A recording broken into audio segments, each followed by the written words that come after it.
Welcome back to Screen Harbor. In Rome, power isn't taken with swords.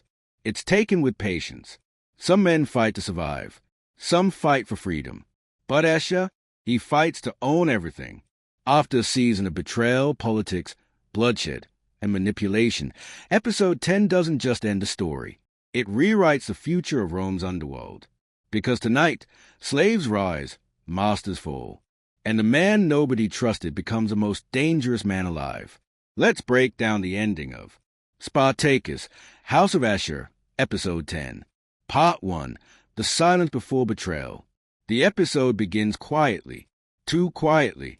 The arena stands empty, no cheers, no blood, no glory. Ashur watches from above, not smiling, not celebrating, thinking, because for the first time, he's not reacting to events. He's controlling them. All season, everyone believed Ashur was serving Rome. But the truth slowly becomes clear. Ashur has been serving himself. He allowed rebels to grow stronger, allowed Romans to weaken each other, and allowed chaos to reach its peak. Because chaos creates opportunity. And Ashur understands something no warrior ever did. Rome doesn't belong to the strongest. It belongs to the smartest survivor. Part 2.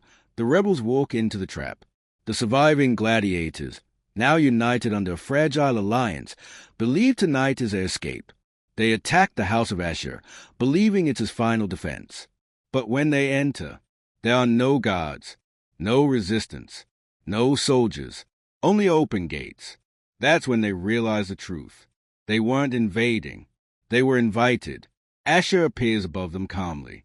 He reveals Rome already approved their execution, not because they rebelled, but because Ashur convinced the Senate they were too dangerous to exist. He didn't betray Rome. He used Rome. And now the rebels stand exactly where he wanted them, inside walls designed to become a slaughterhouse. Part 3. Why Ashur did it. One rebel asked the question everyone wonders. Why help us before, if you planned this? Ashur answers honestly. Because he needed heroes. Rome only grants power to men who defeat great threats. So he created one. He gave them victories. He fed their legend. He built their rebellion into a story Rome would fear. Then, he would be the man who ended it. Not a servant, not a slave, but a savior of Rome. Ashur never wanted freedom. He wanted status. And Rome rewards monsters who protect it from bigger monsters.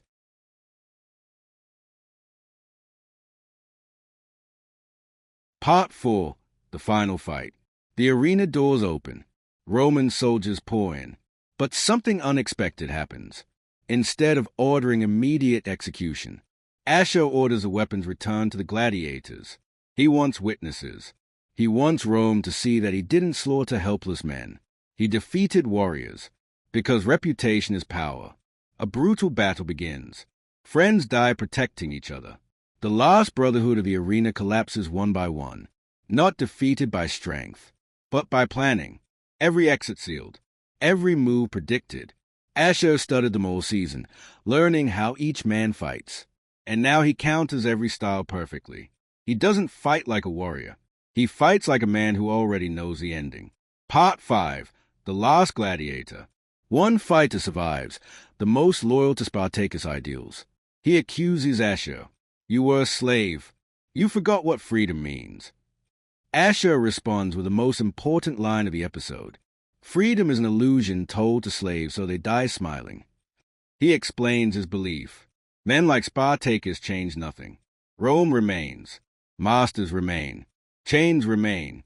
But Ashur, he escaped the system not by breaking it, but by becoming necessary to it.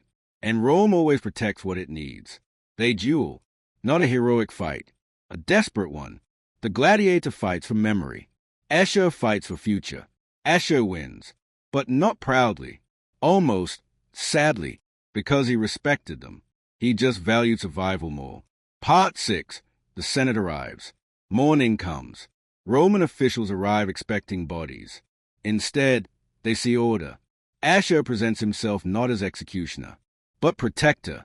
He claims he prevented a greater rebellion, and shows captured evidence he planted earlier, proving the rebels planned to burn Roman districts. Everything was prepared, everything believable.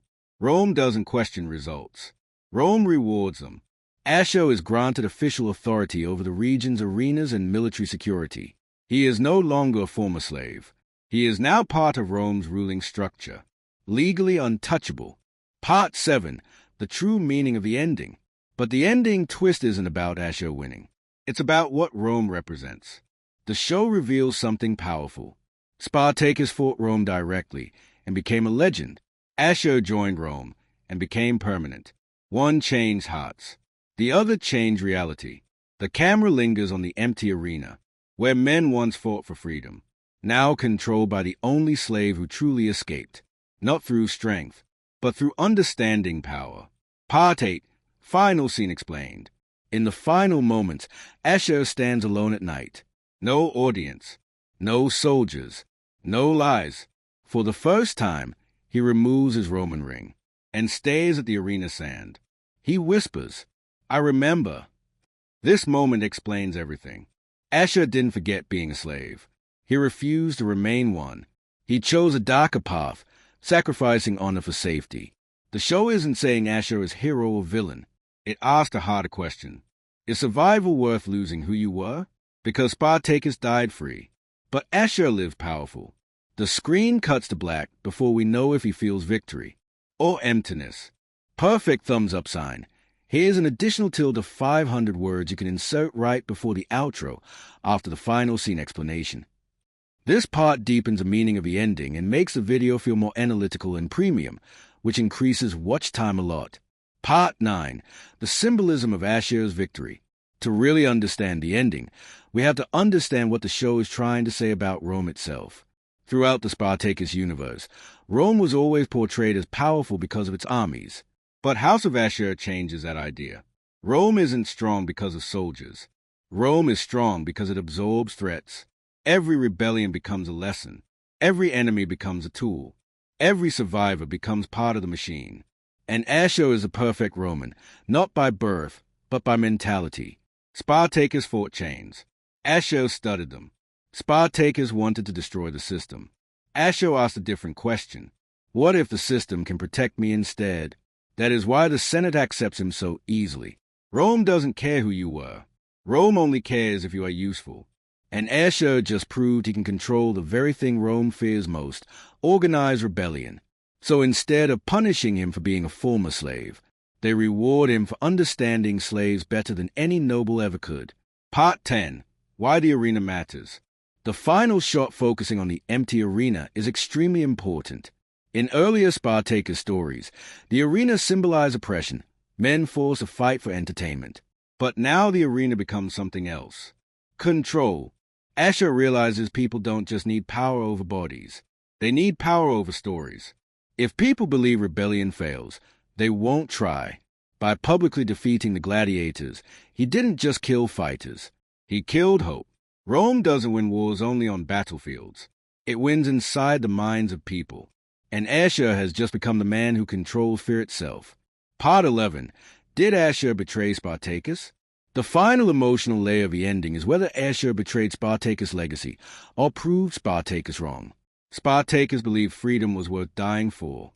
Ashur believes survival is worth compromising for. Neither is fully right. Neither is fully wrong. Because history remembers Spartacus as a hero. But history is written by men who live, not men who die. Ashur understands this. He didn't want to be remembered. He wanted to remain. And in Rome, existence is the greatest victory. So the ending leaves us with one haunting truth. Spartacus changed the world for a moment. Ashur changed his world forever. And sometimes, that is the difference between legend and power. Top of form, bottom of form. And that was the ending of Spartacus, House of Ashur, Episode 10. Not a story about good defeating evil, but about intelligence defeating hope. Spartacus proved freedom inspires men. Ashur proved control rules them. One became a legend. The other became history. But which matters more? Tell me what you think. Did Ashur win or lose himself? If you enjoyed this breakdown, like, subscribe, and join me here on Screen Harbor for more deep story explanations. Until next time, remember, sometimes the most dangerous man in Rome is not the strongest. It's the one who understands how Rome works.